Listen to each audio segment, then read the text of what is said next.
হে কৃষ্ণ করুণা সিন্ধু দীনবন্ধু জগত পথে গোপেশ গোপিকাকান্ত রাধাকান্ত নমস্তুতে। ওংতি নম ভগবতে বাসুদেবাই নম। জয় শ্রীকৃষ্ণ, রাধে রাধে। গীতা পাঠ একটি এমন পথ যা শুধু ধর্মীয় আচারই নয়, বরং জীবনের এক গভীর বিজ্ঞান, একটি অন্তর জাগরণের সোপান। আমরা প্রায় জীবনে দৌড়ঝাঁপে প্রতিদিনের অস্থিরতায় আমাদের মূল স্রোত থেকে, প্রকৃত লক্ষ্য থেকে সরে যাই। গীতা সেই পথেই আমাদের ফিরিয়ে নিয়ে আসে, যেখানে আছে শান্তি, জ্ঞান, আত্মদর্শন এবং ঈশ্বর চেতনার উজ্জ্বল আলো।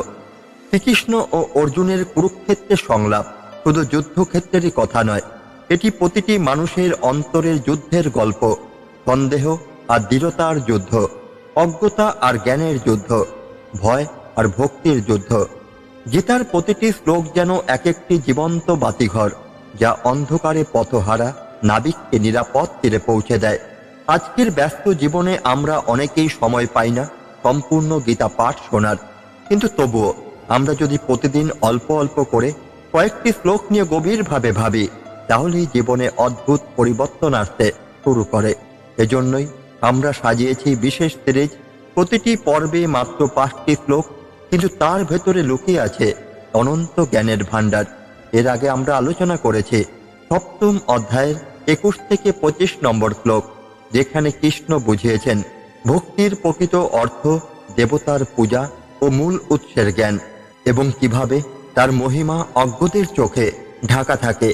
আজ আমরা প্রবেশ করছি 7ম অধ্যায়ের আরও গভীরে, শ্লোক 26 থেকে 30 পর্যন্ত, যেখানে কৃষ্ণ প্রকাশ করেছেন তার সর্বজ্ঞতা, জীবনের দ্বন্দ্ব ও মোহের কারণ, পাপ ও পুণ্যের সম্পর্ক, জন্ম মৃত্যু মোক্ষের পথ, এবং মৃত্যুকালেও যারা তাকে চিনতে পারে তাদের গোপন রহস্য।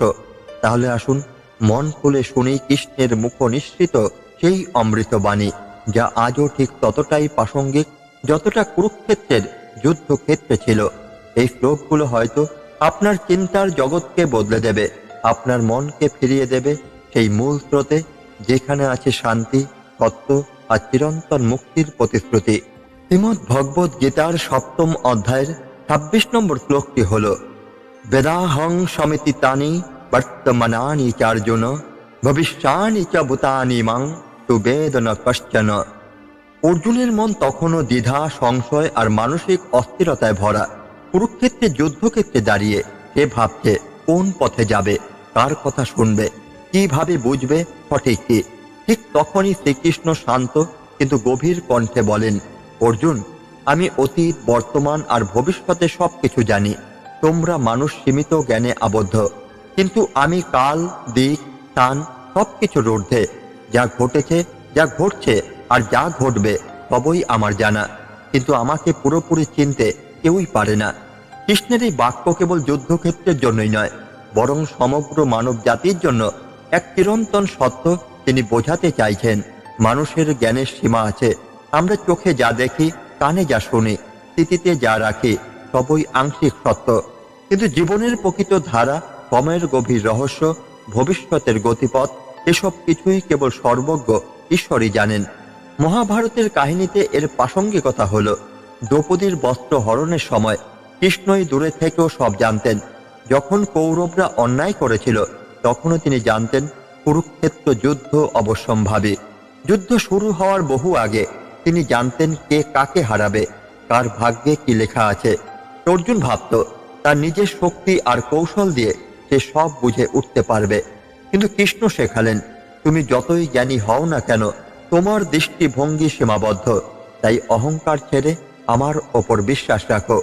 আজকের জীবনের জন্য শিক্ষা হলো, আজকের যুগেও আমরা প্রায় ভাবি সবকিছু আমরা বুঝে ফেলেছি, ভবিষ্যৎ পরিকল্পনা আমাদেরই হাতে। কিন্তু হঠাৎ এক বিপর্যয়, রোগ, অর্থনৈতিক মন্দা বা অপ্রত্যাশিত সুযোগ এসে জীবনকে বদলে দেয়। এখানে কৃষ্ণের শিক্ষা প্রাসঙ্গিক। তুমি ভবিষ্যৎ জানো না, তাই অহংকার নয়, ঈশ্বরের প্রতি আস্থা রাখো, তোমার কর্তব্য করো, বাকিটা আমার হাতে ছেড়ে দাও। এই শ্লোক আমাদের শেখায় বিনয় ও ভক্তি। বিনয় কারণ আমরা সীমিত জ্ঞানের মানুষ, ভক্তি হলো কারণ অনন্ত জ্ঞানের অধিকারী কেবল ঈশ্বর।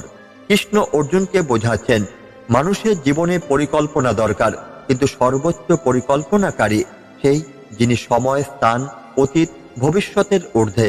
তার জ্ঞান অসীম, তার দৃষ্টি সর্বব্যাপী। তাই অহংকার নয়, আস্থা ও ভক্তি জীবনের সঠিক দিশা। ইচ্ছাদেশ সমুত্থেন দ্বন্দ্ব মোহেন ভারত, সর্বভূতানি সমহং স্বর্গে ইয়ান্তি পরন্তপ।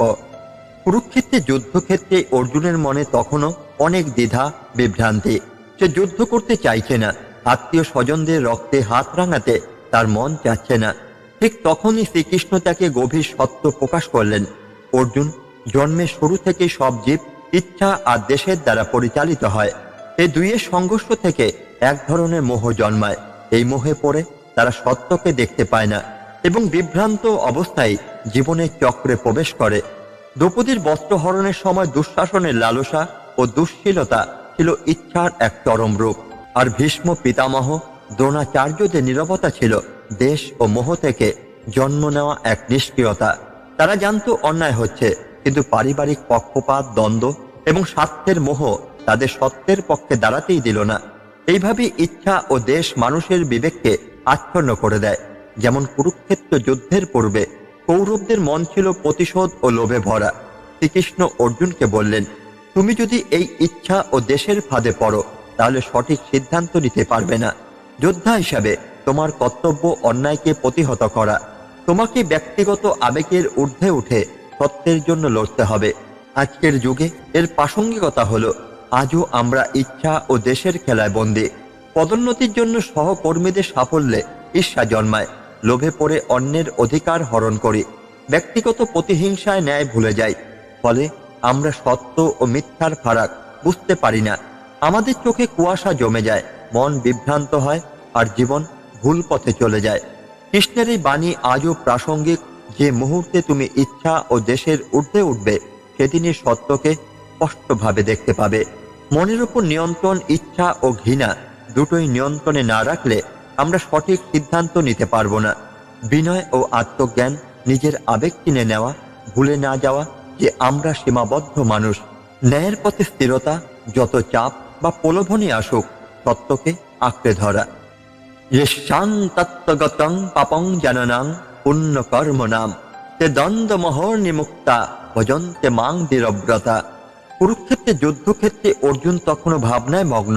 তার চোখের সামনে ভাই, গুরু, বন্ধু সবাই শত্রু পক্ষের সারিতে দাঁড়িয়ে।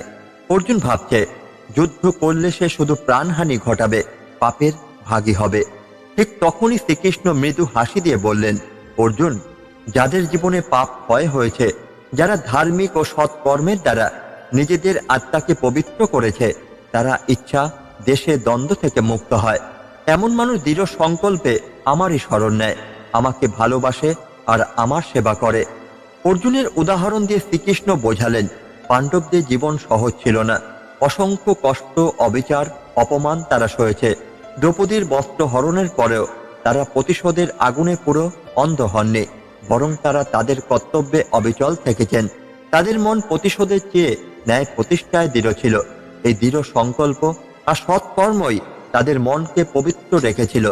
ফলে তারা সহজেই সত্য ও অসত্যের পার্থক্য বুঝতে পেরেছিল। কৌরবরা বিপরীতে লোভ, অহংকার, প্রতিহিংসা ও প্রতারণা ডুবে গিয়েছিল। তাদের মন দ্বন্দ্ব ও মোহের ঘরে ছিল। ফলে সত্য তাদের চোখে ধরা দেয়নি। তারা কখনো কৃষ্ণকে প্রভু বা সত্য স্বরূপ হিসাবে গ্রহণ করতে পারেনি। আজকের যুগে এর প্রাসঙ্গিকতা হলো, আজও আমরা একই অবস্থায় দাঁড়িয়ে আছি। যতক্ষণ না আমরা খারাপ কাজের বোঝা ঝেড়ে ফেলতে পারছি, ততক্ষণ মন পরিষ্কার হবে না। যে মন লোভ, ঘৃণা, হিংসা, প্রতারণায় ভরা, সে মন কখনো সত্যের আলো দেখতেই পায় না। কৃষ্ণের এই শিক্ষা বলছে, প্রথমে পাপক্ষয়, নিজেকে সৎ ও ন্যায়নিষ্ঠ কাজে নিয়োজিত করা, মনকে পবিত্র রাখা, দ্বন্দ্ব ও মোহ থেকে মুক্ত হতে ধৈর্য, ক্ষমা ও বিনয় চর্চা করা, দৃঢ় সংকল্পে ভক্তি। যখন মন পবিত্র হবে, তখন ঈশ্বরের প্রতি প্রেম ও ভক্তি অটল থাকবে। অর্জুনকে কৃষ্ণ বোঝালেন, তুমি যদি এখন তোমার কর্তব্য পালন করো, ন্যায়ের জন্য যুদ্ধ করো, অন্যায়কে প্রতিহত করো, তাহলেই তুমি দ্বন্দ্ব ও মোহ থেকে মুক্ত হবে। তখন তুমি আমার পথে, সত্যের পথে অটল থাকতে পারবে। জরা মরণ মোক্ষায় মমাস্তিত্ব যতন্তি যে, তে ব্রহ্ম তদিদ্ধ হিতস্মধ্যাত্মং কর্ম চাখিলম। কুরুক্ষেত্রে যুদ্ধক্ষেত্রে তখন গভীর নীরবতা। অর্জুনের মুখে সংশয়, কৃষ্ণ আমরা যুদ্ধ জিতল, শেষ পর্যন্ত মৃত্যু আসবেই, তাহলে এই সংগ্রামের অর্থ কি? শ্রীকৃষ্ণ মৃদু হাসি দিয়ে বললেন, অর্জুন, যারা জন্ম, বার্ধক্য ও মৃত্যুর চক্র থেকে মুক্তি চাইছে তারা আমার আশ্রয় নেয়। যারা সত্যি আমাকে ধারণ করে জীবনের পথ চলে তারা ব্রহ্ম, আত্মার প্রকৃতি এবং কর্মের গভীর সত্য বুঝতে পারে। মহাভারতের প্রেক্ষাপট হল অর্জুনের এই প্রশ্ন কেবল একজন যোদ্ধারই নয়, এটি প্রতিটি মানুষের প্রশ্ন। পাণ্ডবরা সারা জীবন কষ্ট, অপমান, নির্বাসন সহ্য করেছেন, কিন্তু তারা জানতেন জীবনের লক্ষ্য কেবল রাজ্য ভোগ নয়, বরং ধর্ম প্রতিষ্ঠা, সত্য রক্ষা এবং আত্মার উন্নতি। দ্রৌপদীর বস্ত্রহরণের অপমানের দিন কৃষ্ণের উপস্থিতি পাণ্ডবদের চোখে স্পষ্ট করে দিয়েছিল, শরীর নশ্বর কিন্তু আত্মা চিরন্তন। রাজ্য হারানো, কষ্ট পাওয়া সবই সাময়িক। সত্য ও ধর্মের পথে স্থির থাকলে আত্মা মুক্তির পথে অগ্রসর হয়। আজ আমরা সবাই অস্থির, ব্যস্ত, টাকা, নাম, সাফল্য, সোশ্যাল মিডিয়ার স্বীকৃতি সবই চাই, কিন্তু সময়ের সাথে সাথে আমরা ভুলে যাই এই সবই ক্ষণস্থায়ী। যতক্ষণ আমরা জন্ম, বার্ধক্য, রোগ ও মৃত্যুর চক্রে আবদ্ধ ততক্ষণ স্থায়ী শান্তি আসবে না। কৃষ্ণের শিক্ষা এখানে স্পষ্ট, আশ্রয় নাও সেই শক্তির যিনি চিরন্তন। আত্মাকে জানো, তুমি দেহ নাও, তুমি আত্মা। কর্মকে শুদ্ধ করো, স্বার্থহীনভাবে করো, যাতে তা মুক্তির পথে নিয়ে যায়। শ্রীকৃষ্ণ বললেন, অর্জুন, যারা আমাতে আশ্রয় নেয় তারা ব্রহ্মকে জানে, আত্মাকে বোঝে আর কর্মের প্রকৃত উদ্দেশ্য উপলব্ধি করে। তখন তারা জন্ম, মৃত্যুর বাঁধন থেকে মুক্ত হয়। এই মুক্তি মানুষের জীবনের আসল লক্ষ্য। এটি কেবল মৃত্যুর পর নয়, বরং জীবিত অবস্থাতেই মন, বুদ্ধি ও আত্মাকে শান্তির স্রোতে ভাসিয়ে দেয়। সাধি ভূতাধি দৈবং মাং সাধি যজ্ঞং চ যে বিদু প্রায়ণ কালে হপি চ মাং তে বিদুর যুক্ত চেতস। কুরুক্ষেত্রের যুদ্ধক্ষেত্রে অর্জুন যখন শ্রীকৃষ্ণের উপদেশ শুনছে, তখনই কৃষ্ণের বাণী ধীরে ধীরে তার অন্তরে জাগিয়ে তুলছে নতুন উপলব্ধি। এই শ্লোকে কৃষ্ণ বলছেন, যারা আমাকে সম্যকভাবে জানে, যিনি অধিভূত অর্থাৎ সমগ্র জাগতিক সৃষ্টির মূল, যিনি অধিদৈব অর্থাৎ সমস্ত দেবতাদের নিয়ন্ত্রক, আর যিনি অধিযজ্ঞ অর্থাৎ সকল যজ্ঞের অন্তর্নিহিত প্রভু, তারা মৃত্যুকালেও আমাকে অবিচল মনে স্মরণ করে। যুদ্ধের ঠিক আগের রাত, দুই সেনা শিবিরেই উত্তেজনা ও অস্থিরতা, কিন্তু কৃষ্ণ শান্ত, দৃঢ়, অটল। তিনি জানেন এই দেহ নশ্বর, কিন্তু আত্মা চিরন্তন। অর্জুনকে তিনি স্মরণ করিয়ে দিচ্ছেন, দেবতা, প্রকৃতি, যজ্ঞ সবকিছুর উৎস একটাই, আর সেই উৎস হলেন স্বয়ং ভগবান। দ্রোণ, ভীষ্ম, কর্ণ যুদ্ধক্ষেত্রে প্রবল প্রতিদ্বন্দ্বী হলেও কৃষ্ণ চান অর্জুন যেন শুধু শত্রুকেই নয়, জীবনের চরম সত্যকেও চিনতে শেখে। মৃত্যুর মুহূর্তে যে চেতনা মানুষের মনে থাকে তাই তার পরবর্তী যাত্রার পথ নির্ধারণ করে। তাই কৃষ্ণ বললেন, অর্জুন, জীবনে এমনভাবে চলো যেন শেষ মুহূর্তেও আমার চিন্তা তোমার অন্তরেই থাকে। আজ আমরা জন্ম, মৃত্যুর কথা খুব একটা ভাবতে চাই না। আমরা ভাবি সময় অনেক আছে, কিন্তু বাস্তবতা হলো মৃত্যুর মুহূর্ত কখন আসবে কেউ জানে না। তাই জীবনের প্রতিদিন, প্রতিক্ষণ মনকে শুদ্ধ রাখা, ঈশ্বরকে স্মরণ করা আর সত্যের পথে থাকা জরুরি। জগৎ ও সৃষ্টির উৎসকে যেন আমরা যা কিছু দেখি সবই সেই এক শক্তির প্রকাশ। দেবতা ও শক্তির নিয়ন্ত্রক একজনই, তাই বিভ্রান্ত না হয়ে মূল উৎসে ভক্তি স্থাপন করো। যজ্ঞের আসল উদ্দেশ্য শুধু আচারই নয়, বরং স্বার্থহীন সেবা ও উৎসর্গ। মৃত্যুর সময় ঈশ্বর চেতনা জীবনযাত্রাকে এমনভাবে সাজাও যাতে শেষ মুহূর্তেও মন তা স্মরণেই থাকে। শ্রীকৃষ্ণের এই শিক্ষা শুধুমাত্র ধর্মীয় আচারই নয়, এটি এক ধরনের জীবনের বিজ্ঞান। যদি আমরা প্রতিদিনের জীবনকে ঈশ্বরমুখী করে তুলি, তাহলে মৃত্যুকালেও ভয় নয়, শান্তি অনুভব করব। কারণ তখন আমরা জানব আমরা দেহ নই, আমরা আত্মা, যার গন্তব্য চিরন্তন মুক্তি। আজকের পাঠে আমরা গীতার 7ম অধ্যায়ের 26 থেকে 30 নম্বর শ্লোকের গভীর শিক্ষা শুনলাম। শ্রীকৃষ্ণ অর্জুনকে বোঝালেন, তিনি অতীত, বর্তমান ও ভবিষ্যতে সবকিছু জানেন, কিন্তু মায়ার আবরণে আবদ্ধ মানুষ তার প্রকৃত সত্তাকে চিনতেই পারে না। ইচ্ছা ও দেশ থেকে জন্ম নেওয়া দ্বন্দ্ব আমাদের জীবনকে অস্থির করে তোলে, আমাদের মনে শান্তি কেড়ে নেয়, সত্যের আলো থেকে দূরে সরিয়ে দেয়। তিনি বললেন, যারা পাপ থেকে মুক্ত, যারা পুণ্য কর্মে নিয়োজিত, যারা দ্বন্দ্ব ও মোহ ছেড়ে দৃঢ় সংকল্পে ভক্তি করে, তারাই প্রকৃত অর্থে তাকে উপলব্ধি করতে পারে। যারা জন্ম মৃত্যুর বন্ধন ছিন্ন করতে চান, তারা ব্রহ্ম, আত্মা এবং কর্মের গভীর সত্যকে জেনে তার আশ্রয়ে এসে চূড়ান্ত মুক্তি লাভ করে। এমনকি মৃত্যুকালেও যাদের চেতনা তার সাথে যুক্ত থাকে, তারা চিরকাল তার সান্নিধ্যে থাকে। বন্ধুরা, গীতার এই শিক্ষা আজও আমাদের জন্য ততটাই প্রাসঙ্গিক যতটা কুরুক্ষেত্রে ছিল। আজকের ব্যস্ত জীবনে আমরা হয়তো প্রতিদিন অগণিত তথ্য পাই, কিন্তু সত্যিকারের জ্ঞান, শান্তি আর দিক নির্দেশনা পাই না। কৃষ্ণের এই বাণী আমাদের মনে করিয়ে দেয়, আমাদের জীবনের প্রকৃত লক্ষ্য শুধু ভোগ নয়, বরং আত্মার উন্নতি, ঈশ্বর চেতনা আর মুক্তির পথে এগিয়ে যাওয়া। তাই আজকের পাঠ এখানে শেষ করছে, এই প্রার্থনা নিয়ে আমাদের মন যেন সর্বদা সত্যের পথে স্থির থাকে। আমরা যেন দ্বন্দ্ব, মোহ আর ভয়ের বাঁধন ছেড়ে কৃষ্ণের আশ্রয়ে জীবনের প্রতিটি মুহূর্ত কাটাতে পারি। কারণ গীতার প্রতিটি শ্লোকই হলো মুক্তির চাবিকাঠি, যা আমাদের অন্ধকার থেকে আলোয় নিয়ে যায়, অজ্ঞতা থেকে জ্ঞানের পথে, ভয় থেকে মুক্তির পথে। আজকের মতো গীতা পাঠ এই পর্যন্তই। পরবর্তী পর্বে আবার দেখা হবে গীতার আরো গভীর ও জীবন বদলানো শিক্ষার সাথে। ধন্যবাদ। জয় শ্রীকৃষ্ণ। রাধে রাধে।